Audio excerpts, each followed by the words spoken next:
utilizan ácidos muy agresivos para el medio ambiente. Entonces quisimos buscar nosotros una alternativa, qué más se podía hacer con los subproductos de los animales. Y empezamos con el composteo allá por 1997, 98. Y sin ningún conocimiento entramos como el Borras, ¿verdad? Al ahí se va, y empezamos a medio compostear. Después vinieron unos especialistas de Australia y empezamos a trabajar con ellos en unos proyectitos que teníamos. Y de ahí empezamos a agarrar el hilo. Después de eso, esta es una carrera biotecnológica. Lo primero que se hace en esto de la escalera biotecnológica es composta. Todo el mundo puede hacer composta en su casa. Es muy sencillo. Hay que tener nada más un poco de dedicación y estar humedeciendo y volteando, humedeciendo y volteando. Y a cabo de cierto tiempo vamos a tener, no es fertilizante, un mejorador de suelo excelente. Todo el mundo lo sabe hacer, o todo el mundo lo está haciendo. Entonces de ahí teníamos que brincar al siguiente escalón. El siguiente escalón fue meter lombrices, gusanos, para que la excreta de la lombriz fuera potencializada. Si la excreta, si la composta es buena, bueno, la excreta de lombriz es 3 veces mejor que eso. Entonces empezamos a darle valor agregado al estiércol de ganado, que es lo que más abunda aquí en la facultad. Para que se den una idea, una de las vacas de lecheras que está ahí en el cuidado de Yair, excretan diariamente entre 50 y 60 kilos diarios, aproximadamente, cada una. Si tienen 10, pues ya son media toneladita que estamos produciendo, ¿no? Entonces imagínense la cantidad de excretas que están generando ese tipo de animales. Entonces nos metimos por el lado de qué hacer con la composta, y resulta que la lombriz come una precomposta y le da 3 veces el valor agregado a ese material. De ahí viene, bueno, nos quedamos ahí, ¿qué sigue? Bueno, pues lo que sigue es extraer los lixiviados de la lombriz, de los líquidos de la lombriz, y aplicarlos a las plantas. Después de eso fuimos a Cuba a especializarnos y nos dijeron cómo potencializar, nos enseñaron cómo potencializar esos líquidos de lombriz. Que por cierto, ahorita tuve que servir a un cliente y pues ahí ácidos húmicos y fúlmicos parecen aceite quemado. Entonces fue que me llené, ya no me pude cambiar de pantalón, ¿verdad? Entonces de ahí brincamos a potencializar por medio de digestores, que ahorita los van a ver. Ya lo último que estamos haciendo es tratar de reproducir 13 tipos de microorganismos benéficos para el suelo. ¿Por qué benéficos? Porque nos van a controlar prácticamente la mayoría, el 90% de las enfermedades y plagas que se generan en este medio ambiente, con la característica de que no contaminan, no son peligrosos para el medio ambiente ni para el humano ni para los animales, completamente inocuos y orgánicos. No orgánicos de la certificación, que debemos tener una certificación, orgánicos en nuestro proceso, así de sencillo. Y de ahí ya nos metimos a la reformulación para cierto tipo de cultivos. Aquí ahorita el cultivo primordial es el nogal, es el que está dejando dinero. Enseguida el de la alfalfa, después se van allá al noroeste con los manzaneros. Entonces estamos tratando de aumentar los rendimientos con el mismo costo de los alfalferos. ¿Por qué de ellos? Porque ellos cortan su alfalfa cada mes, vamos poniéndole así, cada mes hay una producción, la empacan y se ve perfectamente de un ciclo a otro o de un corte a otro cuánto aumenta la producción rápidamente. En un nogal tenemos que esperarnos 10 meses al menos, hasta que la nuez se venda y el dinero en la bolsa que caiga, ¿eh?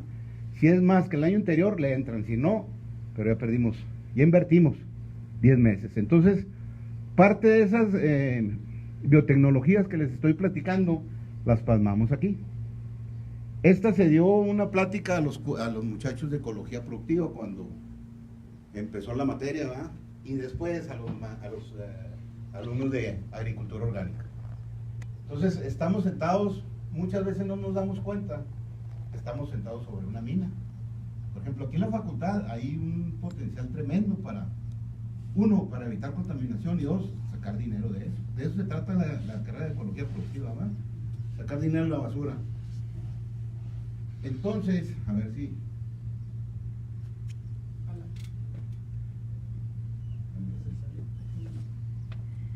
Como dígame, ¿cuál es esta flechita? Sí, las flechitas. La otra. Ok, antes que nada vamos a ver qué es biotecnología. Es una definición del uso de organismos vivos para darle un valor agregado a productos, como les decía anteriormente. Por ejemplo, el estiércol por sí mismo no tiene ningún valor, inclusive hasta es un contaminante muy alto. El estiércol, si no se maneja adecuadamente, nos va a producir infinidad de gas metano. Y como todos ustedes saben, carreras de la ecología, el metano es de 15 a 21 veces más contaminante que el dióxido de carbono. Entonces, para evitar el metano se genera por un medio anaerobiótico. ¿Qué quiere decir? En ausencia de aire. Si ustedes amontonan estiércol arriba de 1 metro, se va a producir esa metanogénesis, ¿verdad? Y vamos a tener más problemas de los que tuviéramos si recogemos o le damos un buen tratamiento al estiércol. Es la interacción de la biotecnología, de la biología con la tecnología, sí, para hacer producciones controladas en transformaciones biológicas. ¿Qué quiere decir? Que vamos a tener el control sobre una composta. Les decía, cualquiera puede hacer una composta, pero si no la manejamos bien, podemos producir ese gas metano, ¿verdad? Entonces, por eso aquí dice que la biología... ¿Dónde está la luz? ¿No tiene apuntador? Sí, está en medio.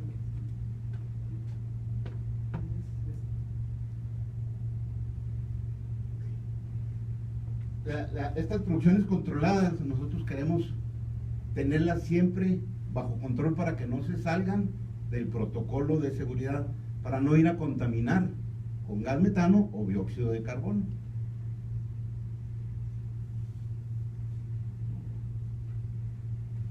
Algo de datos en el 2004, un poquito lejanos, ¿verdad? Pero era cuando empezaba la biotecnología en Estados Unidos. Aumento de toneladas en alimentos nada más. La única diferencia es utilizar la biotecnología, ya sea sus metabolitos o sus organismos directamente sobre la producción. Reducción de 20, esto es muy importante. No sé si hayan oído hablar ustedes del glifosato. Es un herbicida que se usa como usamos nosotros aquí la sal en la comida. Todo mundo que quiere limpiar un terreno agrícola, glifosato. El glifosato se utiliza en las acequias, se utiliza preemergente antes de la siembra para matar toda la mala hierba. Lo hace Monsanto. Ahorita Monsanto está sacando una soya transgénica que soporta el ingrediente activo del glifosato.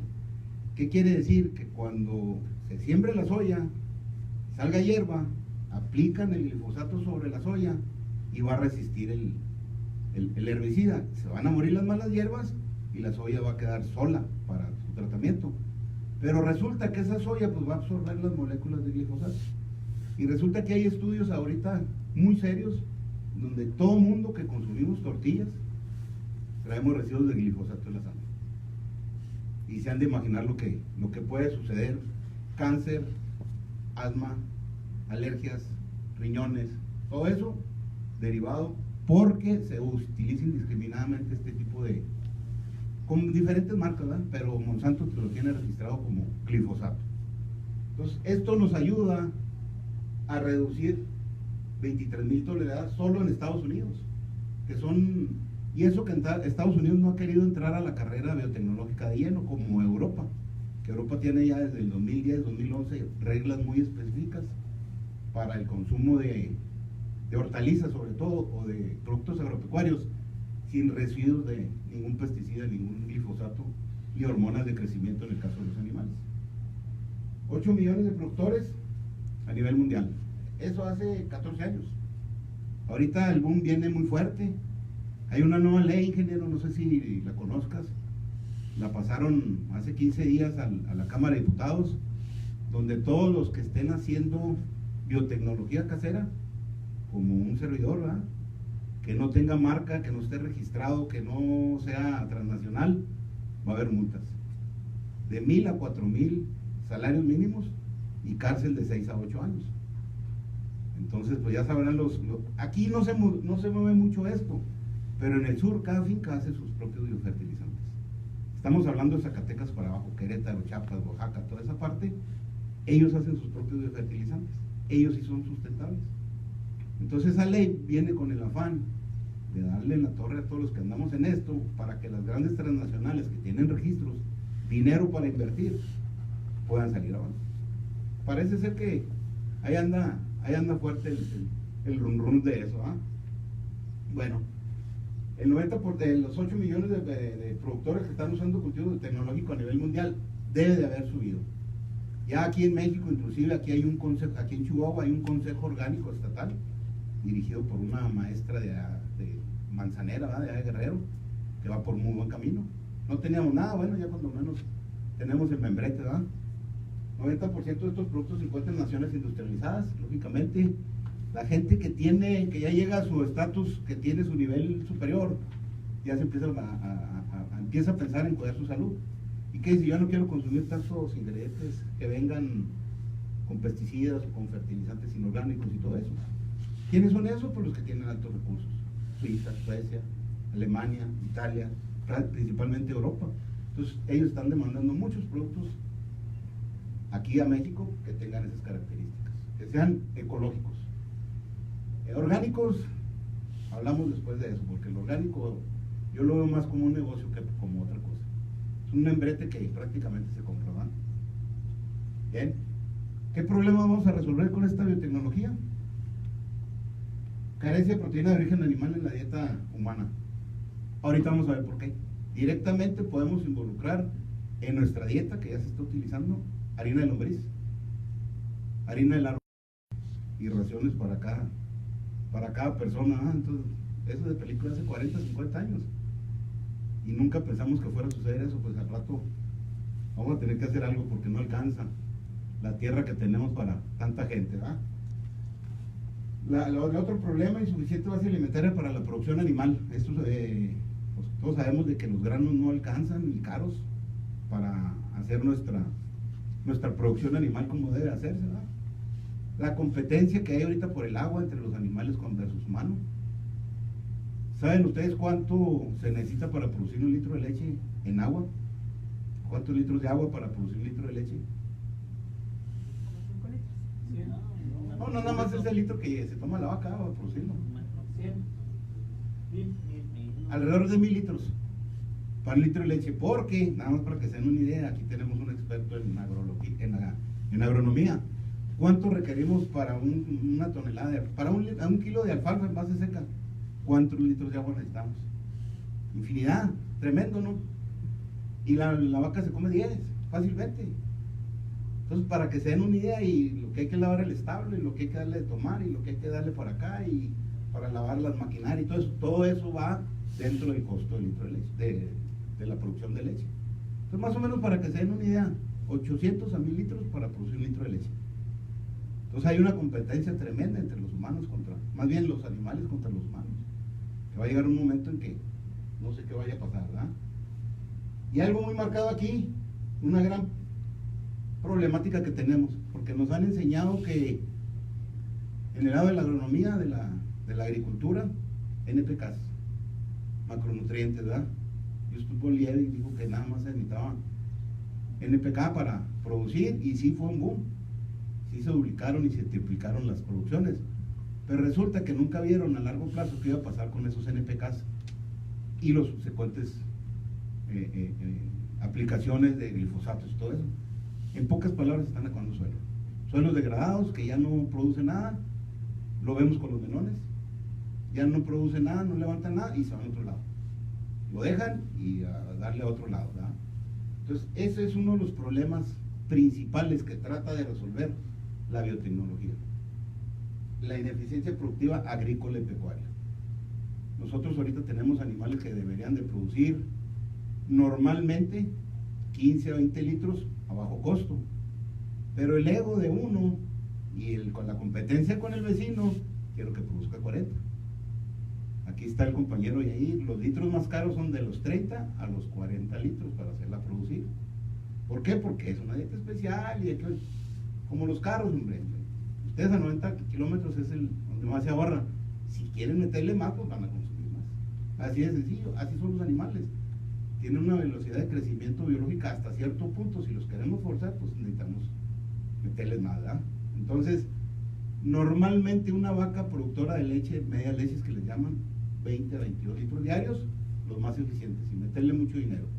Entonces es una gran ineficiencia, igual en la producción en la agrícola. Por cada 100 pesos que metemos en fertilizantes, nomás 30 pesos se convierten en dinero, en grano, en forraje, en tallo o en fruto. Los otros 70, ¿dónde se quedan? Se lixivian, se van hacia abajo, se evaporan o se arrastran. ¿Por qué? Por las ineficiencias tan grandes que tenemos en la producción agrícola. ¿Y eso a dónde cree que se va el nitrógeno excedente que nosotros echamos en las plantas? ¿A dónde se va? Como dijimos, se lixivia, se evapora en forma de amoníaco o se arrastra. ¿Y nos va a dónde? A una contaminación ambiental. Lo que se va a lixiviar se va a transformar en nitratos o en nitritos.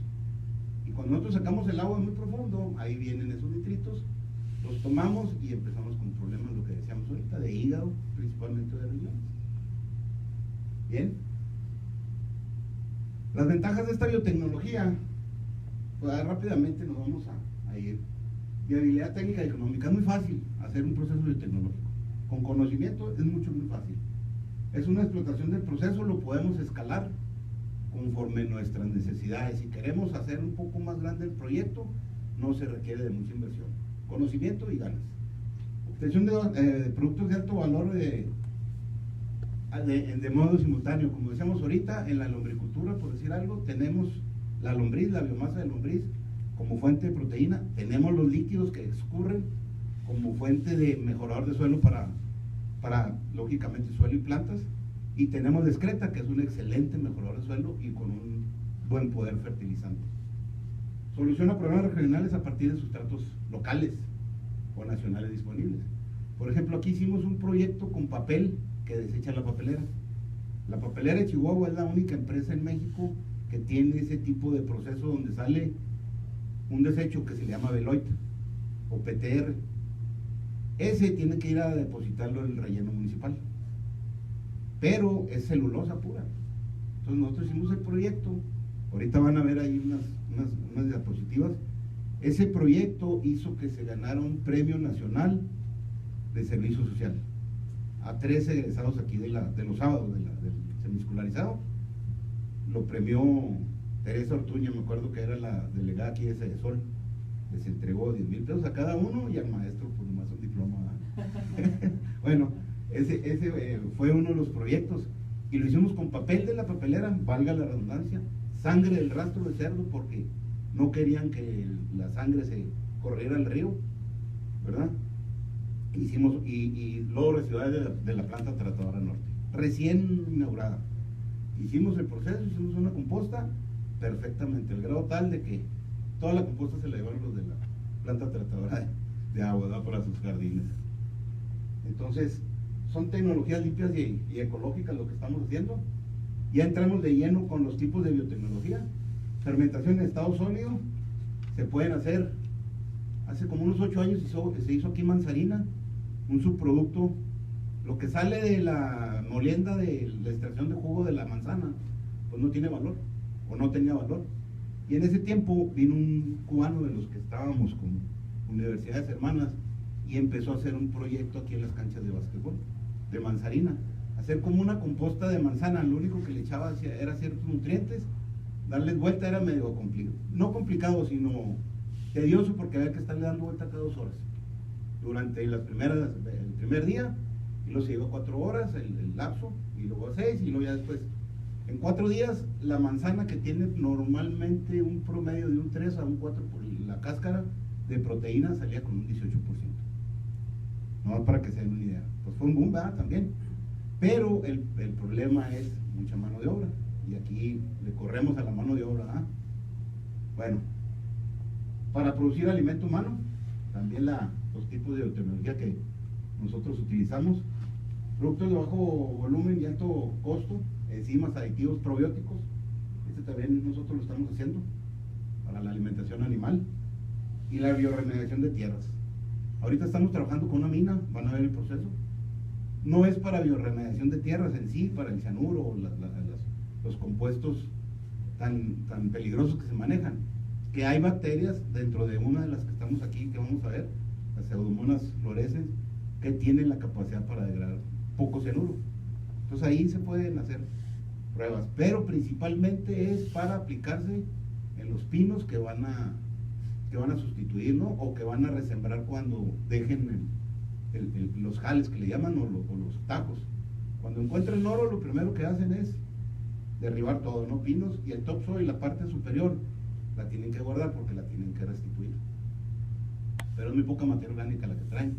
Levantan 30, 40 centímetros, se pierde la materia orgánica en ese montón. Entonces, el proyecto que hicimos es echar composta en las fosas de los pinos, se planta el pino, se arropa con la misma tierra y se le da un baño con microorganismos. Ahorita vamos a ver ese tipo de microorganismos. Tenían ellos normalmente un 50 a un 60% de viabilidad. ¿Qué quiere decir? De sobrevivencia de los pinos. Con esta técnica aumentó el 95%. Felices porque barata, se les hizo una transferencia de biotecnología de una bioplanta, ellos ya la están manejando. Ayer fuimos a hacer nada más el muestreo de los microorganismos a ver si hay o no hay, y si hay, pues vamos a contarlos, y si no hay, pues ver qué es lo que sucedió con el proceso. Así de sencillo. Bueno, uno de los que aquí tienen, aquí con el maestro, una producción de biogás, un biodigestor continuo o cerrado. Se puede producir etanol por medio de ciertos, bueno, en otro tipo de procesos, de tipos de biotecnología, producción de etanol y de biodiesel. Es un poquito más complicado porque se requieren cierto tipo de granos, cierto tipo de carbohidratos para poderlos transformar. El biodiesel, pues, es un poco, son reacciones químicas, ¿no? Este es el mentado chorizo, o la salchicha, o la cámara de biogás, ¿verdad? Este se puso, nosotros no lo hicimos, pero el que lo puso para alimentar a las lombrices. Fíjense lo que es tener dinero y no saber en qué ocuparlo, ¿no? Me sacó cartas de abajo. Me dijo, oye, los violes que salen de ahí, el viol, es bueno para la lombriz. Y pues vamos probando. Pues resulta que no es bueno, es buenísimo. Buenísimo porque ya viene de un proceso digestivo, ya viene descompuesto y trae, no sé, maestro, 4, 5, 6% de nitrógeno. Si lo transformamos en proteínas con un 30 y tantos %. Entonces la lombriz feliz, y sí se vio el cambio rápidamente. Se lo echamos ayer el sauce, es un proyecto, ahorita lo vamos a ver, y la lombriz creció bien, se vio bien. Pero desgraciadamente nomás lo tienen para eso, para producir el biol para alimento, no están aprovechando el biogás. Aquí el factor primordial es aprovechar el biogás y consumirlo en algo, porque el metano también producirlo pues es más tóxico, más contaminante que el dióxido de carbono, como decíamos ahorita. Producción de larvas de mosca, a lo mejor le suena esto medio raro, ¿verdad? ¿Para qué sirve? Bueno, pues en Cuba esto lo sacó de la crisis un poco, ¿verdad? Porque en el 83, 84 que los deja Rusia, les dije, ¿saben qué? A rascarse con sus uñas, empiezan ellos a ver nuevos métodos de producción. Antes Cuba les llevaba miles de toneladas de fertilizantes. Rusia es uno de los principales productores de biofertilizantes, sigue siendo a nivel mundial, de base de petróleo, ¿verdad? Como es la urea, el sulfato de amonio. Entonces los deja y no tienen, y es cuando empiezan ellos su carrera biotecnológica, a ver el composteo, qué es lo que más producen ellos, caña de azúcar, qué hacen con el bagazo de la caña de azúcar, pues era basura para ellos. El cuate que vino aquí con nosotros a explicarnos eso, hizo lo que se le llama sacharina. El bagazo de la manzana le empezó a transformar, porque lo más fácil era hacerla tipo plywood, ¿verdad? Tipo de triplay, pero se llevaba recursos que no había. Entonces lo que hicieron fue rápidamente hacer una tipo manzarina, pues de ahí viene la sacharina, más bien la manzarina de ahí viene, y levantaban de un 3-4% que trae de proteína hasta un 18, un 19%. Y empezaron a ver que pues ahí había la buena mecha en la carrera tecnológica, y empezaron ellos a producir compostas, lombrices, biotecnología que nosotros tenemos, que ellos ya la tienen dominada desde hace 20, 25 años. Son pioneros en esto de la producción de campo, ¿eh? Así le llaman ellos. Laboratorios no tan sofisticados como los que tenemos aquí en la Facultad de Zootecnia. Ellos trabajan prácticamente en los 3 patios y trabajan muy bien. Entonces, ¿por qué no hacerlo nosotros? Producción de larva de mosca, hay que preparar el sustrato, el desarrollo de los huevecillos. Aquí lo importante es que no emigre o que no siga el proceso de la larva a mosca, porque vamos a tener contaminación. El gran beneficio de esto es que el pie de cría es gratis. Moscas hay en todos lados, nomás es cuestión de tenerlas bajo resguardo y bajo protección. ¿Qué hay que hacer? Una mezcla pastosa con proteína, humedad y energía. Así de sencillo, energía, pueden ser azúcares, pelaza, lo que ustedes quieran. Abren la puerta en un lombricario, entra la mosca, pone sus huevos, empieza a generar 2-3 días, dependiendo del tipo de mosca, la mosca doméstica, 3-4 días, eclosiona el huevecillo, sale la larva y ahí es como se debe consumir. ¿Qué va a pasar cuando así es más o menos un lombricario, perdón, moscario, si se le pudiera llamar de esa manera, ¿no? Una explotación de mosca, todo bajo control, más o menos el ciclo biológico de la mosca, puede poner 400 hasta 1000 huevecillos por ciclo, ¿verdad? Todos con una viabilidad tremenda, ¿verdad? Casi del 100%. Como debemos de aprovechar es cuando está en forma de, perdón aquí, en forma de larva. Ya cuando está en forma de pupa ya le falta cualquiera para convertirse en mosca. Pues ahí es donde debemos de nosotros dársela a las gallinas, dársela a los conejos o dársela a cualquier animal monogástrico principalmente. El problema en Cuba es que lo empezaron a hacer al aire libre. Entonces lo que no consumían las gallinas se convirtió en mosca. Hasta que llegó el Ministerio de Salud y dijo, hasta aquí la producción de mosca. Si lo van a hacer en lugares cerrados. Se lo llevaron a Brasil como una alternativa porque eso sí desparrama la biotecnología Cuba para todos lados. Se lo llevan a Brasil y lo agarra un cuate visionario, encierra todo y lo pone en proceso. Y para evitar de que la larva se convirtiera en pupa y posteriormente en mosca, echaban las larvas en una bolsa de plástico. Como son aeróbicas, se morían. Entonces ahí rompían el ciclo, ahí terminaba el ciclo. Pasado de ahí lo pasaban con una especie de secador para hacer harina. Después la molían y así como se vende la harinolina, como se vende la harina de sangre. Pero vean los contenidos de la proteína, 63%. Ni la harina de sangre nos llega a eso. Y es una proteína de alto valor biológico. ¿Qué quiere decir? Completa en sus aminoácidos esenciales. Ahí está rápidamente, ¿verdad? Entonces es una alternativa para conejos, para gallinas. Nomás hay que tener el cuidado suficiente, ¿no? Composteo, ese es otro tipo de biotecnología. Aquí lo vemos. Puede ser de pila, de silo, de montón. Este de montón puede ser estático, que es el más común que tenemos, o el dinámico, que constantemente se está moviendo. Perdón, el dinámico es el que comúnmente tenemos, el estático es el que se deja. Por ejemplo, cuando hicimos los animales, ya ir allá arriba, cuando se mueren los animales, cualquier tipo de animal, lógicamente desmembrado, se mete en una pila de composta. La pila de composta puede alcanzar hasta 65-70 grados centígrados. Un animal bajo esas condiciones, arropado por un material de eso, en 15 días desaparece por completo. Lo único que queda son huesos y pelos. Al mes, pues ya. Y el hueso no se degrada, pero el hueso nos sirve como inóculo para iniciar otro montón de composta, porque ahí van todos los microorganismos adheridos al hueso. Entonces nosotros lo hicimos con cerdos, con borregos, con conejos. Los conejos en una semana están prácticamente desaparecidos. Se utiliza en ciertas engordas en Estados Unidos, sobre todo engordas de pollo. Los pollos allá, pues la mortandad, no sé, 4 o 5%, pero tienen millones. Entonces en un día se mueren 50-60 mil pollos. Así de sencillo. ¿Y qué hacen con ellos? Pues no, pues los crematorios salen muy caros. Las temperaturas, seguridad y todo eso. Entonces lo que hacen, los meten en pilas de composta. Está aprobado esos métodos por el Utah. Ese proyecto lo íbamos a poner en Ojinaga, en la estación cuarentenaria, en la que llegan los becerros, los revisan y los cruzan. Entonces ahí también se mueren animalitos. ¿Qué hacen con los animales? Están prohibidos enterrarlos porque están en el borde del río Bravo, en Ojinaga. Prohibidos enterrarlos, quemarlos al aire libre o tirarlos, porque todo eso va a contaminar los niveles freáticos. Entonces les determinaron que tenían que ser un crematorio con ciertas características. Entonces salía muy caro, salía más caro el caldo que las albóndigas. Entonces vieron la opción del composteo y sí les mandamos el proyecto y les interesó. Cambiaron, la Unión Ganadera cambió de dirigencia y ahí se quedó el proyecto. ¿Ah?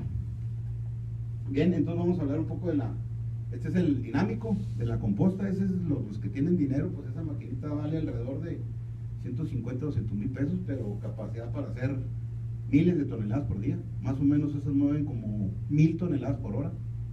Con un tractor, tiradas por un toma de fuerza, se le llama un tractor. Este es el papel de la papelera que nosotros empezamos a hacer ese proyecto, con el cual fuimos acreedores con ese tractorcito que yo tenía, un Ford 3000 de los huerteros, ¿verdad? Que les llaman, una pala. Este es papel, lo mezclamos con un poco de, hacíamos un balanceo de carbono y nitrógeno en la hoja de Excel, y echábamos un poco de estiércol, echábamos 2 tantos de papel por 1 de estiércol, y se hizo una composta excelente, de muy buena calidad. Acuérdense que los microorganismos necesitan 30 partes de carbono por 1 de nitrógeno, tanto los productores de biogás como los transformadores de materia orgánica, ¿verdad? Entonces, si lo hacemos con puro estiércol, les va a faltar la tortillita para la carne, y si lo hacemos con puro papel, les va a faltar la carne para la tortilla. Es una dieta que tenemos que balancear. Lombricultura, ¿qué vamos a sacar de este proceso? Pues el humo, los lixiviados, segundo escalón, tercero, hormonas de crecimiento vegetal que vienen incluidas en ese lixiviado, antibióticos, hasta 8 antibióticos se conocen, entre ellos neomicina, terramicina, estreptomicina, penicilina, y se puede la misma lombriz, alimento para ganado. Lo hicimos con conejos, perfectamente. Composición de la harina de lombriz. Si no queremos hacer harina, agarramos la lombriz, la ponemos en una lámina caliente y a los 5 minutos se muere, se hace como pasta seca, como fideo así que se compra en la tienda. Se le da al conejo, a la gallina, el conejo como es roedor, pues empieza a roñir como si fuera un snack, y con eso reducimos el consumo de proteína de origen animal en los conejos, ¿verdad? Aquí este es el proyecto. Estas son las pilas donde manejamos la lombriz. Estas son pilas ya un poquito desarrolladas, un poquito ya más ¿cómo se puede decir? Más modernizadas, ¿verdad? Porque no todos tienen la capacidad para hacer este tipo de pilas. Son de lo más eficiente, pero para el que puede. Esa es la siembra de la lombriz. Así llevamos la lombriz cuando vamos a transportarla de un lugar a otro. Ahí se puede ver los anélidos, cómo van, ¿verdad? Se ponen en un bote de 20 litros y se hacen, aquí no se ve muy bien, se hacen hoyos a cada metro y se depositan dos cubetas por hoyo. ¿Por qué 2? Más o menos por cada cubeta viene 1,5 kilos de lombriz. Y nos da un muy buen resultado, que por cada 3 kilos de resiembra por metro cuadrado, nos da un resultado tremendo, ¿verdad? Hay gente que pone menos, hay gente que pone más. Todo depende del nivel económico de la gente. Pero con 3 kilos es más que suficiente. Se cubre con una capa de paja, es la protección. Hay gente que quiere tenerlos como caballos de carrera, ¿verdad? Con sombra y todo. No es necesaria la sombra. Con esto suple lo que es la sombra. La sombra se pone a 2-3 metros de altura. Chihuahua tiene un clima muy extremoso. El viento de nosotros hay veces que trae el 10-12% de humedad relativa. Cuando pasa a través de la malla y de la cama descubierta, jala humedad. Entonces no nos sirve de nada más que para minorar un poco los rayos UV. Pero la evaporación no nos sirve mucho. Esto es lo mejor para evitar la evaporación. Nos protege tanto del frío como del calor. Adelante. Le iba a preguntar, si le pone unos zacate, o sea, zacate seco, no crece el zacate seco ahí en la... Bueno, todo depende si, por ejemplo, hay el zacate guía, el Stenotaprum. Sí. Trae una cierta vainita donde se produce la semilla. Si lo echas ya con semilla, es muy probable que sí. Seguro. Igual el pata de gallo, el chino. Ajá. Si lo cortas y traes la semilla, se va a seguir. Pero yo te sugeriría que lo compostearas. Los calores inhiben el crecimiento de la semilla. Okay. Ya. Entonces, es preferible echarle Paja seca, café. Okay. Paja de trigo, de avena, de tazol. Zacate, pero ya seco completamente, sin semillas, ¿verdad? Porque aparte del zacate van malas hierbas. Y lo que hace va a ser reciclarlas. La lombriz no le va a hacer absolutamente nada a una semilla. La lombriz no abre, no tiene boca, no abre y mastica. Entonces tiene que ir como una papilla, como un líquido. Se alimenta de líquidos. Cuando se empieza a agregar esa materia orgánica y se hace pastosa, es cuando la lombriz lo consume. Mientras no. Por eso no se recomienda que se le dé aserrín. El aserrín es muy difícil de degradar. Menos el aserrín de ciertas plantas aromáticas. trae lignina. La lignina es prácticamente indigestible, ¿verdad? Entonces mejor, si no tienes, utiliza el pasto, pero bien composteado, que se genere calor para que inhibas el crecimiento de malas hierbas y de semilla del pasto. Como cobertura pudiera ser bueno, la cobertura, esto es, mojamos aquí y siempre nos va a mantener un ambiente húmedo en nuestro lecho. De ahí se recogen los lixiviados y de ahí se van directamente al... Esta es una huerta nogalera, 50 hectáreas. 50 hectáreas de nogal que la están, recién que tenga 2, 3 años, van muy bien en el proceso biotecnológico, ¿verdad? En las nogaleras también lo usan para compostear algo, o supuestamente la cáscara de nogal. El problema con la cáscara y la hoja de nogal es que trae mucho tanino, ácido tánico. Entonces eso nos hace que baje el pH. La lombriz tiene que tener un pH entre 6 y 8, 7 de preferencia. Trae una glandulita así como una productora de TUMS, de carbonato de calcio. Ajá. Consume la lombriz por necesidad, ¿verdad? Si no está al pH adecuado, lo mete a un buche. Y en ese buche le está secretando carbonato de calcio, son glándulas de Morren, se le llama.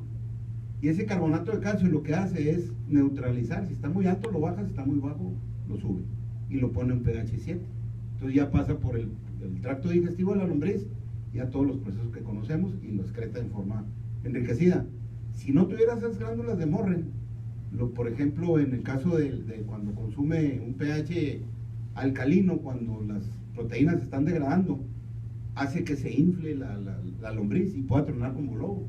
Truenan así como si fuera un globo, ¿verdad? Ese se le llama gozo ácido o hidrólisis proteica. Entonces, por eso la naturaleza no es tonta, ¿eh? La naturaleza tiene sus defensas. Entonces, la lombriz, para evitar el consumir, nosotros no, nos da agruras, ¿y qué hacemos? Pues una tonza. Hagan de cuenta que a la lombriz le da agruras y le echamos cal. Y luego se sube el pH y luego le echamos ácido, ya la tenemos por arriba para abajo. Si no tuviera ese tipo de defensas, ¿verdad? Entonces no es recomendable echar, la rama sí, en una composta, pero hojas ni ruedno, la cáscara que se queda, ¿verdad? No es recomendable. Inclusive el ruedno se utilizó en un tiempo para curtir pieles. ¿Qué tal los, por ejemplo, alimentos, residuos de alimentos? Por ejemplo, las hojas de plátano o de la Bien, cáscara de plátano. bien. ¿Esas directas? Directas se pueden hacer. Pero si quieren eficientar, la pueden moler, como hacer una salsa. Licuadora, acuérdense, la característica de la lombriz no tiene dientes, no muerde, entonces succiona por el prostomio, por la boca. Entonces, entre más molido vaya el alimento, más rápidamente va a acceder a él. ¿Por qué no le dan el plátano completo a un niño que no tiene dientes? ¿Ah? Entonces, ¿qué hay que hacerlo? Papillita. Igual es la lombriz, así de sencillo. Entonces hay que tener un poco de cuidado, porque a veces que le echamos indiscriminadamente, tampoco la lombriz va a comer basura. Porque uno dice, échale basura, es como la vaca lechera, le dan basura y les da basura de leche. Así de sencillo. Entonces la lombriz, si le dan un buen producto, les va a dar un excelente subproducto. Así de sencillo. Nos ayuda con la contaminación. El mejor alimento que hay para la lombriz es el desecho orgánico de las casas. No, por ejemplo, no, estaba leyendo que tenía este tipo de alimento, todavía estaba inestablemente, o sea, químicamente inestable, Sí. porque no está, por ejemplo, los residuos de la sandía, del jugo de la sandía, todavía era químicamente inestable, y eso no le favorecía a la lombriz, porque no estaba todavía composteado. Sí, lo entiendo. Pero hemos hecho nosotros experimentos donde echamos la cáscara de la sandía boca abajo y haga de cuenta que les dan postre. Ah, Sí, no pasa absolutamente nada. Porque acuérdense que la sandía es 90% agua. sí. Las frutas jugosas como sandía, melón, papaya, les encanta, tomate, les encanta.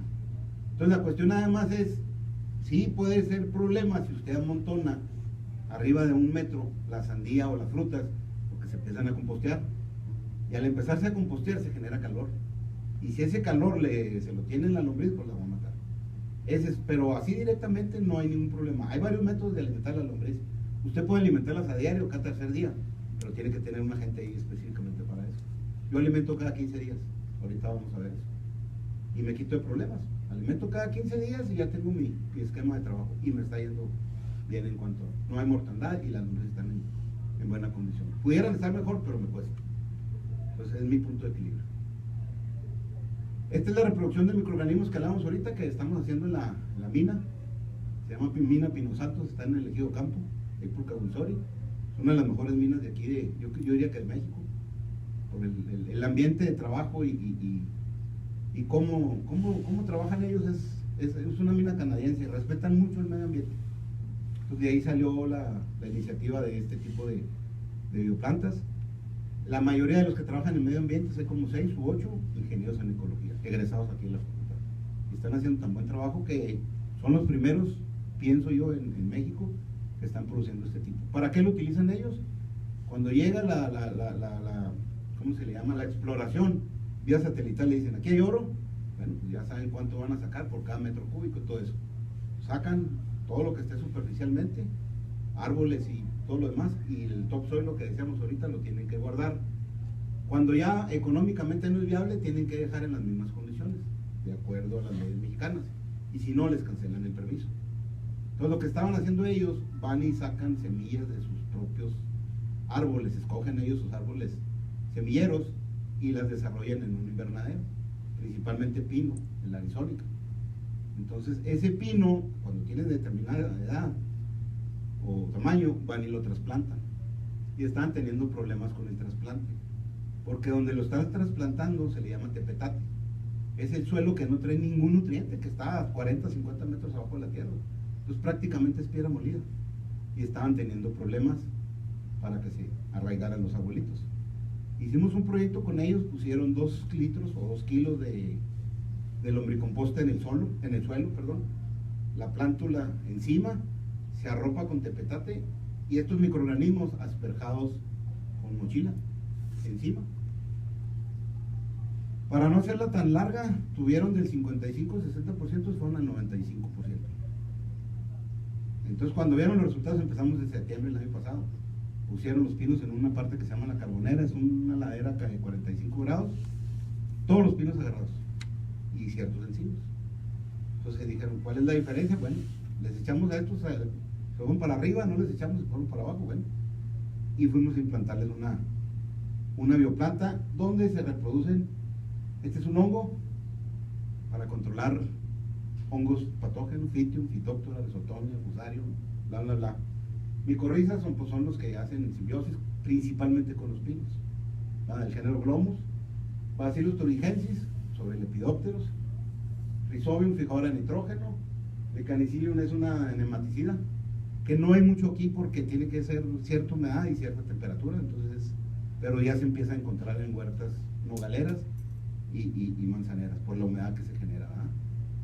Metarrhizum anisoply es principalmente igual lepidópteros, chapulín, le pega muy bien al chapulín, le pega muy bien a la gallina ciega, control biológico sobre gallina ciega, sobre pulgones. Pseudomonas fluorescens nos está ayudando, esa es la que ellos detectaron que nos podía servir para el cianuro, para agregar cianuro. Van a hacer pruebas, ¿verdad? Todavía les falta un buen, ¿verdad? Azotobacter, fijadora de nitrógeno, nematicida, Beauveria bassiana, muy parecida al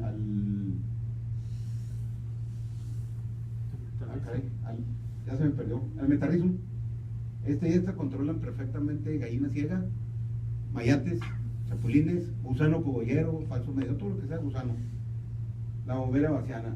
La Pseudomonas putida, igual fijadora de fósforo, en la alfalfa, que es muy demandante de fósforo, trabaja muy bien. Y el Bacillus subtilis, muy parecido al tricoderma. Esta es bacteria y este es hongo. Mucho más agresivo el Bacillus subtilis que el tricoderma para la reproducción, ¿verdad? Un hongo aproximadamente en 10, 12, 13 días está listo con temperatura de entre 20 y 25 grados. Una bacteria, cada 45, cada hora se está reproduciendo. Es una reproducción haploide, se le llama, ¿verdad? Donde se geman. Una se hace 2, 4, 8, 16, 32, 64, pero no es una, son millones. Hasta que se acabe el sustrato. ¿Qué es el sustrato? Pues la energía, la comida. Entonces lo que estamos haciendo nosotros, aquí empezamos en el proyecto de la mina, cumplir con todos los requisitos para empezar de vestimenta, ¿verdad? Se empieza a limpiar estos son los biodigestores que nos van a servir, son tampos de 200 litros que hayan sido utilizados para consumo humano, o sea que haya traído material para consumo humano. Este caso trae glucosa de aquí de Báfar para el pan. Pues nos quedó de maravilla, ¿eh? Ahí empezamos a hacer la mezcla, un taladro de medio caballo, un aspa, como lo que usan los ceramiqueros, ¿verdad? Y empezamos a echarle los productos. Ahí se le está echando melaza como fuente de energía. Estamos haciendo una pasta, así de sencillo. Si se hiciera en un lugar aséptico, mucho mejor, pero pues no podemos pedir peras al horno. Es un lugar aséptico cerrado y que no entre mucha gente y todo ese rollo, ¿verdad? Nivel laboratorio. Después de eso tuvimos que checar pH, que estuviera entre 3.7 y 4.5. Ahí está más o menos en 4, ahí lo dejamos. ¿Cómo lo ajustamos? Con vinagre, así de sencillo, para bajar. Caso que si nos hubiera bajado más, poquita cal, y lo subimos, así de sencillo. Ahí se está metiendo ya, ahí ya tiene sus nombres los productos. Esta es la solución madre, o la solución nutritiva. Y estos son los porrones que traen los inóculos. Y se está inoculando. Ahí está la boberia baciana. Aquí se ve esta es la salida del gas. Se está inyectando oxígeno cada determinado tiempo. Esta es la bombita que inyecta el oxígeno. Sube por aquí y empiezan a bajar en cada una. Estos son los filtros para el retorno del gas, que no se nos vaya a regresar y el medio ambiente entre por aquí y nos contamina y al rato no sepamos qué es lo que tenemos. De lo que se trata aquí es de tener aislado completamente cada microorganismo. Aquí está Beauveria baciana o tricoderma, tiene que haber puro tricoderma. Y para que no haya contaminación de este, porque es el más violento que hay, el más virulento, aquí tienen una válvula de cheque, de paso, donde deja el aire por un sentido y ya no regresa. Ese es el sistema de bioplantas. Este es el equipo con el cual trabajamos. ¿Sí? Y vamos a hablar sobre los factores que afectan los procesos biotecnológicos. El agua, si no hay agua, no hay vida. No hay proceso, se detiene todo. Así sea composta, biogás, lombricultura, microorganismos, cualquier proceso biotecnológico, si no tenemos la suficiente humedad, no va a haber agua. Claro, hay ciertos procesos que llevan más, hay otros que llevan menos. Por ejemplo, la composta necesita el 60% para que los microorganismos en esa fase posa puedan desarrollarse. Sin agua no hay vida, así de sencillo. En el caso de la lombricomposta es un poquito más para que pueda lixiviar, hasta el 70-75%. En el caso del biodigestor, bueno, pues es mucho más, ¿verdad? De los biodigestores, al igual que la bioplanta que estamos trabajando. Prácticamente es un medio acuoso. Se puede hacer esto en medio sólido, pero es un poquito más tedioso y con controles más específicos que se tienen que hacer en un laboratorio un poquito ya más, con más orden, ¿no? Esta es la prueba de los resultados de la alfalfa. Esta se tomó en febrero, casi principios de marzo. Uno de los clientes que me dijo, oye, pues a ver qué podemos hacer con ella, vamos a ver qué se puede hacer. Los suelos en este tipo de procesos están carentes de materia orgánica. Los que no conocen la alfalfa, cada 5 años se levanta la tierra y se vuelve a sembrar. El ciclo productivo de la alfalfa dura de 3 a 5 años.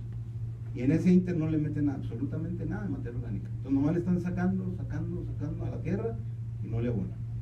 Entonces llega el momento en que los últimos años pues da más lástima que otra cosa, ¿no? Y esta está por el 3er año. Entonces fuimos a verla después de la aplicación. ¿Por qué este cambio? Porque le estamos metiendo lo que el suelo necesita. La filosofía de esto es nutrir el suelo para que el suelo nutra la planta. Y le metimos microorganismos. Los microorganismos que vimos ahorita en la lista van involucrados en ácidos húmicos, fúlvicos, hormonas de crecimiento, bla, bla, bla, lo que platicamos ahorita. Y de 70 pacas que tenía el señor, se fue a 110. Estamos hablando casi del 50% más del 50%. Eso es lo que estamos haciendo nosotros en cuanto a tecnología. Lo que buscamos es llegar a consumir productos saludables, ya no orgánicos, sino saludables, que no nos hagan alergias, que no nos causen cáncer, ¿verdad? Muy de moda hoy en forma que hoy en día que no sabemos, diabetes, dicen que está muy ligado con este tipo de problemas, ¿verdad? Entonces, la idea con esto es Pues lógicamente nadie trabaja por el servicio social, hacer un poco de dinero, pero más que nada cuidar el medio ambiente para poder solucionar los problemas de la alimentación. Pues gracias, esta es la presentación. Ahora sí, ¿preguntas, maestro? Yo en mi casa tengo una jardinera aproximadamente de 4 metros de bloque y tengo tapa de tierra con arena, más o menos así como de 1 metro de alto, un poquito más de 1 metro. Y tengo sembrado ahí ejotes, cilantro, perejil, tomate y otras plantas medicinales. Y con los desperdicios de la comida lo que hago es licuar. Y luego se los mezclo, levanto la tierra, la remuevo un poco y se los mezclo. ¿Es correcto como Mire, de eso a nada, sí, es correcto. Pero el problema que puede tener es de que cuando usted echa eso y lo entierra, se puede generar una anaerobiosis. Y una anaerobiosis le puede producir metano y también puede producir amoníaco. Y el amoníaco, si usted lava los trastes con la jaca amoníaco, lo ha olido, trae el 5% de amoníaco. ¿Qué siente? Que quema, ¿verdad? Entonces imagínense que la lombriz le pase el amoníaco puro. La quema, la tatema, o las raíces. Las raíces por eso se secan cuando usted avienta estiércol de más en un árbol, de un día para otro. Se genera ese amoníaco, pasa a través de los pelos radiculares. Los están tan delgaditos, los tuestan. Entonces lo mejor es ponerlo nada más por encima? Háganlo en otro hoyo, donde no tenga cultivos, entiérrenlo y échele una cucharita de levadura de pan. Y lo entierra, y ahí lo deja. Ya cuando se haga negruzco, que ya haya pasado el proceso térmico y todo eso, aviéntese los, sí, y se lo avienta a sus plantas. Lo aviento por encima nada más. Lo incorpora. Incorporarlo es incorporarlo en 10 centímetros, porque es donde, de 0 a 30 es donde está la zona donde se alimentan las plantas, ¿verdad? Si lo entierran muy abajo, pues ya no van a llegar. Y muy arriba, Removerlo y mezclar. exactamente. Lo medio, la tierrita darle vuelta y lo avienta eso. Dentro de ese mismo hoyito especial para hacer esa revoltura, ¿puede ir el café también? Sí, sí, claro, los desechos, la borra, el café, sí, cómo no. Inclusive papel, servilletas, todo lo que sea orgánico. Nomás no plásticos, no le, bueno, antes era de no leche y no carne, pero pues ya como está ahorita de caro todo eso ya no sobra. ¿A quién le sobra carne? Ya hasta me da vergüenza decirles, no, van a echarle carne. No, pues primero hay que comer carne y luego que sobre, ¿verdad? Entonces, hay, por ejemplo, unos cítricos, no tantos cítricos, porque nos hace, el pH nos puede bajar. No cáscaras de naranja o de limón. Pues sí, una que otra sí. ¿Sabe qué es muy bueno? El huevo. Pero bien molido el huevo. La cáscara sí. Es un promotor de calcio tremendo. Entonces tener un pedacito especial de tierra para eso, para hacer la composta. Y antes de que las cáscaras de huevo las eche ahí, hiérvalas, haga un té, y con ese riegue sus plantas. El calcio no es un elemento fundamental en la nutrición de las plantas. No lo eche entero así, escúrrale sáquele lo que le puede sacar, es calcio. Igual para la lombriz, si tiene lombrices, en lugar de echarle el huevo así, que no le va a hacer nada, porque es muy, muy duro, haga un té de cáscara de huevo, hiérvalo, y con esa agua riega sus lombrices, se lo van a agradecer. Van a recargar la glándula de Morren que decíamos ahorita, que produce carbonato de calcio. Entonces, se lo van a agradecer en caso de que tenga lombriz. Porque debe tener lombriz, si hace eso, debe tener lombrices en su suelo, lombrices de tierra. No las va a matar porque antes decían que la lombriz se comía las plantas. Caso, no hay cosa más errática que eso. Sí las he visto. Sí, ese es un indicador de buena condición del suelo. Así hay lombrices, pero Manténgalas. hay abejas y hay polillos. Sí, se nos está dando una clase de un microjardín, ¿verdad? Ecológico. Pequeño, pero como tengo plantas medicinales, aromáticas, se acercan mucho las abejitas y Perfecto, la felicito porque no todo el mundo hace eso. Y hay que cuidar el medio ambiente. Es una manera, en lugar de ir al Tepeyac a comprar el kilo de fertilizante, que es puro veneno, ¿no? Eso usted lo está haciendo mucho mejor. Usted está haciendo lo que debería de hacer todo el mundo. Reciclar los nutrientes, no es otra cosa más que eso. Los lixiviados de la lombricomposta, el lixiviado, ¿qué nutrientes se pueden encontrar ahí? Por ejemplo, tipo de macronutrientes. Pues prácticamente, no a gran escala o gran cantidad, NPK, alrededor de un 2% de nitrógeno, un 1.5 de fósforo de potasio, y los micros, Calcio, puedes encontrar bastante calcio por las glándulas que comentamos, ¿verdad? Pero lo más importante no son los nutrientes, porque el líquido de la lombriz, el lixiviado, no está catalogado como un fertilizante. Si lo comparas con un urea, que un urea trae un 46% de nitrógeno, contra 1.5, que es esto, un 2%, pues está 23 veces más alto la urea. Y en costo me sale la unidad de nitrógeno más barata por la urea que con el líquido de la lombriz. Pero el líquido de la lombriz no está considerado como un fertilizante, sino como un mejorador de suelo. Un urea no te va a mejorar el suelo. La carga microbiológica, ese es el que hay que darle valor. Es el valor fundamental. Si tú lo puedes partir como en una gráfica de pastel, Sí. más o menos la mitad de la calidad es la calidad microbiológica. Ya lo demás es física y lo demás es química. Entonces ya vienen ahí los... Sí, ya vienen los microorganismos, ahí vienen a hormonas y microorganismos que te van a degradar y te van a transformar, te van a... Sobre todo ahí, cuando estás composteando, se forma un honguito, una telita blanca que se llama actinomiceto. Huele a tierrita mojada muy rico. Ese olor lo genera ese hongo por medio de un ácido orgánico que se llama geosmina. Por eso huele a tierra. Entonces, cuando huele a tierra, quiere decir que va a venir el proceso de composteo. Ese hongo, bueno, no es hongo, es un actinomiceto, está entre hongo y bacteria. Ese microorganismo, cuando es consumido por la lombriz, él piensa que lo están atacando. Y la primera defensa de un microorganismo de ese tipo es producir antibióticos. Los 7 u 8 tipos de antibióticos. Él cree que alguien de afuera lo está atacando. Entonces empieza a secretar, pero no se da cuenta que está en el tubo de la lombriz, en el intestino. Entonces la lombriz lo agarra todos esos y los mete al líquido celomático, es el que está en medio del intestino de la piel. Y ahí los almacena. Y cuando los excreta, cuando saca la excreta, pues va cargado con ese tipo de antibióticos. La siguiente defensa es producir hormonas de crecimiento, giberelinas y citoquininas de ese microorganismo.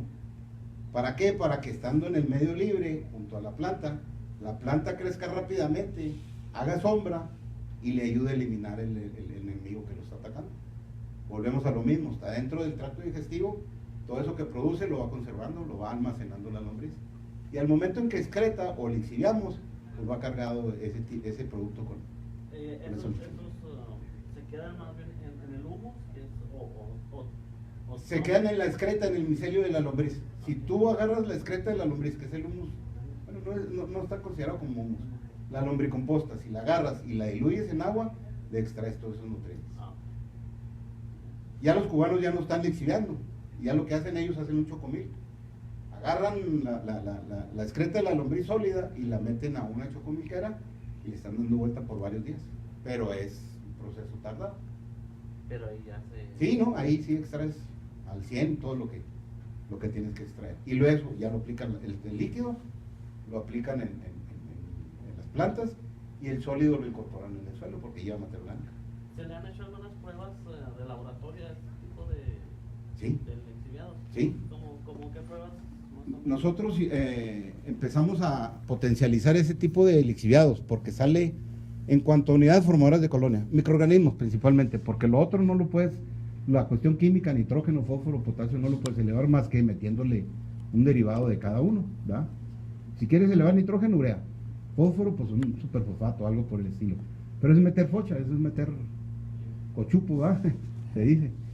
Pero, por ejemplo, los microorganismos, ¿cómo desarrollarlos? Es lo que nos interesa. Si la calidad, el 50% de la calidad del líquido son microbiología, bueno, hay un proceso que está haciendo, que hizo una doctora de Oregon, donde lo mete a un biodigestor, le mete nutrientes y son aeróbicos y está dándoles vuelta constantemente. Al cabo de 12 a 14 horas, los conteos salen de 10 hasta 100 veces mayor que como originalmente entraron. ¿Qué es lo que hizo? Reproduce los microorganismos benéficos. La mayoría de los microorganismos benéficos son aeróbicos y los patógenos son anaeróbicos. Entonces, si tú le metes aire, evitas que crezcan los malos. Así, de sencillo. Por acá tenemos una pregunta de Yair Duarte, dice: ¿cada cuándo es recomendable ponerle biol a la lombricomposta y cuánto? Bueno, buena pregunta, pero vamos a tratar de responderla, ¿no? ¿Cada cuándo? Yo recomiendo una vez por semana, porque también si no tenemos muy buenos bioles, o sea, el biol sale después de una buena residencia en el chorizo o en la cámara de combustión, de digestión. Si sale muy crudo puede tener problemas de que se genere ese tipo de gases que estamos hablando, sobre todo el amoníaco. ¿Cada cuándo? Cada semana. ¿Cuál fue la siguiente pregunta? ¿Cuánto? ¿Cuánto? La lombriz consume su propio peso diario. O sea, si usted tiene 10 kilos, hay que alimentarla con 10 kilos de alimento. Si tiene 100 kilos, 100 kilos diarios. Entonces todo depende de la biomasa que él tenga. Si tiene 1 kilo, pues 1 kilo de biol cada semana. Pero lo más importante es que haga una prueba. Se le llama prueba de aceptación. Porque si voy y se lo echo en toda la cama completa y no está listo, mato todas mis lombrices. ¿Qué es lo que tengo que hacer? Hay varios métodos. El más sencillo es echarlo en un lado. Si tengo un recipiente cuadrado largo o rectangular, lo echo en un lado y espero la reacción de la lombriz a los 2-3 días. Si la lombriz se sube inmediatamente a ese alimento, quiere decir que ya lo aceptó. Si se retira, porque es muy visible, se retira ese alimento, quiere decir que algo le pasa. Entonces, para no ir a regarla, lo que hacemos es primero la prueba de aceptación. Si la lombriz sube, ya puede ir echándole el otro lado a la siguiente semana y lo del otro a la siguiente, lógicamente sin dejar de echarle el alimento básico, que puede ser estiércol, pajas y todo lo demás. El biol es un complemento, es como un complemento proteico. No es un alimento que se le tiene que dar todos los días porque puede haber problemas. Con el gozo proteico, el gozo ácido que ya hablábamos ahorita. ¿Sí, maestro? Ok, entonces sí. En el caso de la reproducción de organismos benéficos, Sí. ¿Cómo le hacen para obtener las cepas iniciales? Las cepas iniciales se están comprando. No tenemos todavía, vamos para allá. Las cepas iniciales deberían de ser autóctonas, de aquí mismo, aclimatadas, lo que todos sabemos, ¿no? ¿Cómo las sacamos? Con trampas? Trampas de diferentes productos dependiendo del microorganismo. Por ejemplo, para los hongos podemos meter arroz cocido con un poquito de melaza, se entierran en una tarrina, le llaman los cubanos, una de medio litro de esas de plástico, se le pone una manta porosa y se medio entierra donde ustedes consideran que está la tierra fértil. Y de ahí se van metiendo los honguitos. Los que les llama la atención el arroz, el carbohidrato del arroz, ¿verdad? Pues se van metiendo y llega el momento en que en 15 días de ahí está inoculado. Entonces de ahí parten una serie de pruebas que hay que hacerle todavía a esos microorganismos. No están todavía aptos para la reproducción. ¿Cuáles escogemos en el caso cuando vamos a escoger un buen animal? Pues vemos el pedigrí, vemos todos los datos, las bases y todo eso, y ya decidimos. Igual acá se le hacen una serie de pruebas de virulencia, compatibilidad, que se reproduzcan, que sean buenos para tirar golpes contra los malos, ¿verdad? Esa es la virulencia. Y si vemos que tiene esas características, pues decimos y de un microorganismo, de ahí se lleva a los tubos de ensayo y se empiezan a reproducir por miles o millones. Y ya tú tienes tu cepario para, en caso de que tienen caducidad ese tipo de microorganismos. No pueden durar toda la vida, además echándoles comida. Es recomendable que cuando menos 1 o 2 veces por año limpies bien los biodigestores e inicies otra vez el proceso. Porque puede haber problemas de que se va degradando. Cada vez que vamos reproduciendo, se va degradando la característica que nosotros queremos. En este caso la virulencia. Al rato producimos muchos microorganismos, pero unos mansitos, que no van a atacar a los malos. Así de sencillo. Entonces hay que estar haciendo pruebas, repique se le llama, ¿va? Hay que estar haciendo pruebas constantemente para estarlos, como los gallos, ¿no? Estarlos cuchileando para que se alegre esto. Una pregunta, profe. Ahorita nos platicaba de compostear los animales ¿Sí? por las temperaturas, pero por ejemplo para la cuestión de animales que están enfermos o que puedan tener alguna no sé, alguna enfermedad, ¿es recomendable compostearlo así o mejor incinerarlo? Buena pregunta. La mayoría de los patógenos, de los microorganismos patógenos, salmonelas, chigelas, coliformes, esclerichas, el cólera, el que me ponga, a los 60-61 grados de temperatura, se mueren. Esa es una reglita en el proceso de carnes. Por los que han llevado carnes, tenemos que estar checando que nuestra temperatura interna de la carne suba de 63-65 grados para evitar ese tipo de problemas. ¿Qué quiere decir? No es una pasteurización, es una sanitización térmica, se le puede llamar. Pues si nosotros hacemos una muy buena composta, la composta puede llegar hasta 70 grados. Si los metemos en el montón y los arropamos, que no quede nada de fuera y que queden cubiertos con una buena capa, cuando menos otras 2-3 tantos hacia arriba, en el centro se va a generar los 70 grados. Somos el 80-85% de humedad. El primera semana se hace barbacoa, así lo hemos monitoreado. La segunda semana se empiezan a degradar, se empieza a desaparecer los músculos y se empieza a caer el cuero. Se chupa así como cuando se mueven los animales en el campo, ¿va? Y a la tercera semana el cuero se empieza a degradar. Al mes ya nada más están los puros huesos. Y no hay, esa composta va a ser única y exclusivamente como horno crematorio. Porque vimos ahorita que se mueve la composta, esa no se va a mover. Esa no la vamos a dejar para utilizarla en las tierras de cultivo. Esas se utilizan única y exclusivamente para degradar enfermos. Como hay que mandarlos al laboratorio, en el caso de los pollos, que no va a traer cólera, no va a traer algo por el estilo, pues lo más sencillo es aventarlos y taparlos y se acaba el problema. Altas temperaturas degradan ese tipo de microelementos. Una vez degradado ya no se puede usar esa composta, entonces. Ya termina esa composta, se puede utilizar, ¿sí? Pero de preferencia donde no vaya a entrar en la cadena alimenticia del hombre. Árboles de ornato, un zacate o algo por el estilo.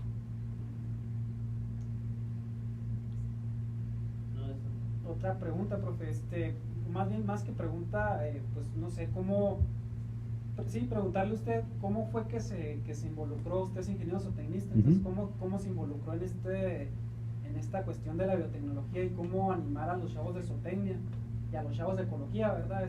A trabajar este tipo de cosas. Bueno, les comentaba al principio que allá por el 97, 98 con la materia que me dieron la oportunidad de ofrecer. Entonces yo dije, no puede ser cierto que el 80% sea curtido de pieles. Y lo demás, pues a ver qué, ya ni me acuerdo del programa, ¿verdad? Entonces dije, tenemos que hacer algo con lo que produce la vaca.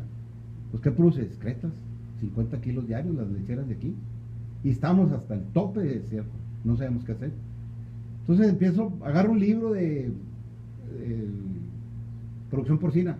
Estaba el ingeniero Díaz Entesiachi, que me tocó llevar un grupo. Y ahí viéndola, pues que ya composta con excreta de cerdo, les hablo, me mandan un producto, lo empezamos a aplicar, medio resulta y ahí empezamos. Entonces dije, pues aquí no termina esto porque pues es muy fácil esto. Debe haber algo. Y empiezo con la lombriz en el año 99, aquí en la facultad. Me prestaron el invernadero y yo no sabía que la excreta de conejo lo mejor que puede haber. Y agarré, yo daba conicultura, pues agarré la excreta de conejo y se le eché. De repente vi que de un kilo tenía 30 o 40 kilos. Yo dije, pues de aquí es. Me las llevo para otro terreno porque ya no cupieron aquí. Y empezamos a crecer. Con 3 kilos he tenido, yo creo que si no hubiera vendido, no hubiera alrededor de unas 8 o 10 toneladas de lombriz. Nada más para que se den una idea. Es muy prolífica la lombriz, sabiéndola manejar es muy prolífica. Una lombricita les puede dar hasta 1300, 1400. Bien manejada, lombrices por ahí. Entonces imagínense, si tengo 1000 lombrices, millones. Entonces, así fue como empecé. Y después de eso, pues con las idas a Cuba nos fuimos abriendo un poquito más las perspectivas que había sobre esto de la biotecnología. Y pues se las empiezo a transmitir a los muchachos y les empieza a gustar. Hay otros, como esto es como la misa, ¿verdad? El que quiere vaya, el que no pasa absolutamente nada. Hay otros que no les interesó y se fueron por otro lado. Pero los que les interesó ahorita pues tienen mayor oportunidad que los que no les interesó. Nos hablaba de una ley. Bueno, todavía no es ley, la pasaron al Congreso de la Unión, a los diputados, donde no puedes hacer tú, lo que estamos haciendo aquí en la facultad, va a ser penado.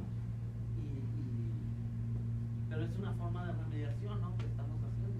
Sí, pero ellos no lo entienden porque se dice que las grandes empresas les arrimaron un poquito tierrita porque ahorita esto va muy, muy fuerte, muy en boga, o sea, de 10 años México va a ser una potencia en esto. Sí. Y como ven que se les está escapando de las manos el mercado, como nosotros, como los que estamos produciendo, pues tratan de ponerles un freno. ¿Cuál es el mejor freno? De que si tú produces algo sin marca y lo vendes, cárcel. Porque yo sí estoy vendiendo algo con marca y registrado. Pero no les interesa que lo tuyo es mucho más sano para producir que lo que producen ellos. Y los diputados, bueno, ya sabemos los políticos cómo se las mascan, ¿verdad?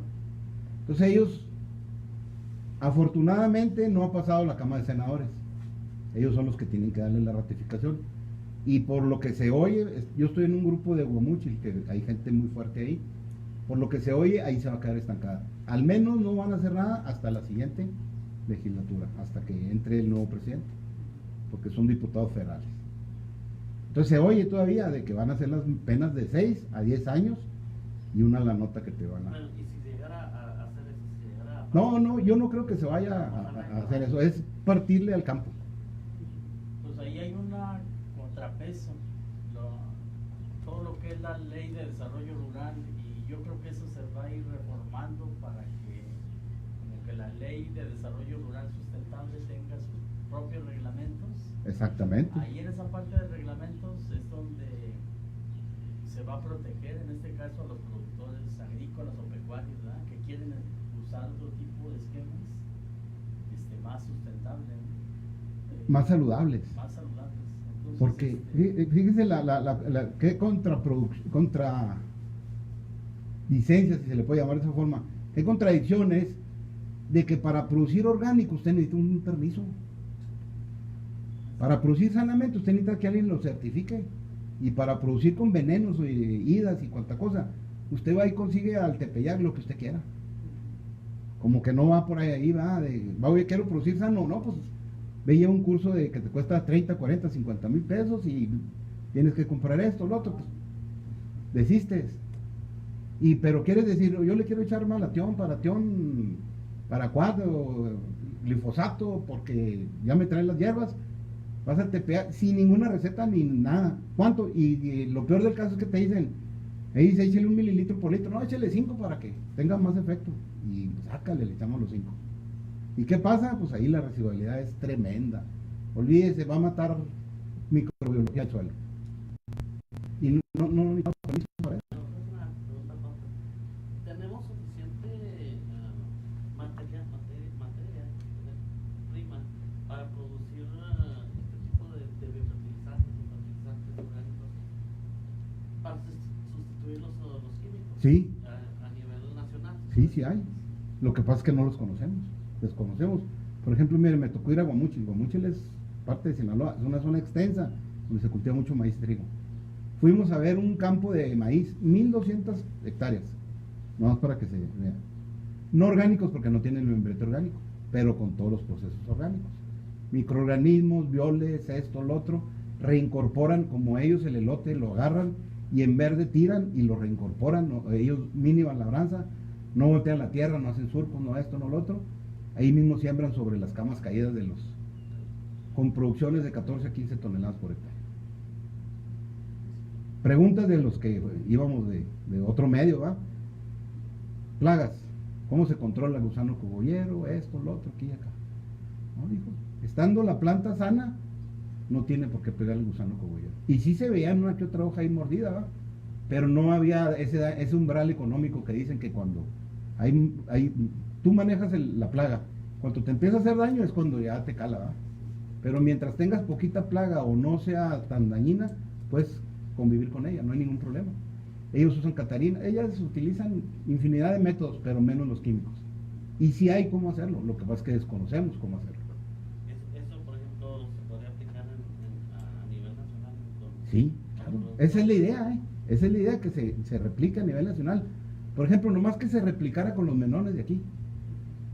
Los menones, ¿qué le dejan al suelo? Nada. Sacan el maíz, lo trillan y luego le empacan. Y luego todavía les bajan la empacadora porque agarren piedras y pese más. Entonces dejan el puro tocón. ¿Qué es lo que hacen con ese tocón? Lo agarran, lo amontonan, lo sacan porque les estorba para la raza y le prenden. Y dejan como así, mire, como aquí, limpiecito. Eso sí, muy bonito, muy nivelado. No hay microorganismos, ¿qué es lo que tienen que echar? Más fertilizante. Hay menones que están utilizando 1,5 toneladas por hectárea de urea. La literatura dice que con media tonelada más o menos tienes en varias exposiciones 200 unidades de nitrógeno. Fíjense nomás a lo que estamos llegando. Y mientras ellos sigan produciendo en eso, pues, van a seguir echando. Si dejaran un poquito de materia orgánica en sus suelos, el suelo se los agradece. Nos podrá hablar de la cuestión económica, o sea, cuánto la ganancia que hay de hacer un manejo así y sobre todo la venta de este tipo de productos. Bueno, antes de echarle números a eso, la ganancia es el patrimonio tierra. Porque ahorita no le están dejando tierra a los hijos, menos a los nietos. Pero en la medida que ustedes empiecen a trabajar su tierra sustentablemente, ese patrimonio se lo van a dejar mejor a los hijos y los hijos a los nietos. Y los nietos ya se la llevan. Entonces no tiene por qué ser un factor que se tenga que terminar. Lo terminamos nosotros porque le escurrimos hasta la última gota. Yo les digo que la tierra es como una cuenta de banco, como un cajero automático. Mientras tienen, van y le pican y les da. Llega el momento que van y le pican y ya no hay nada. ¿Qué le meten a la cuenta? Un abono. Y a la tierra, ¿por qué no le metemos un abono? Por eso se llaman abonos. ¿Y qué son los abonos? Hasta estiércol crudo. Hasta lo que hace usted es estar abonando en pro de dejar una buena tierra. ¿Por qué no lo hacemos? Porque no tenemos esa cultura. O queremos escurrirlas. Si las tierras se vendieran, mire, hasta las tierras vendíamos. Por eso es que no dejamos absolutamente nada de materia orgánica en el suelo. Y es muy recomendable dejarla. Porque con eso vamos a reactivar los microorganismos, vamos a reactivar la fertilidad del suelo.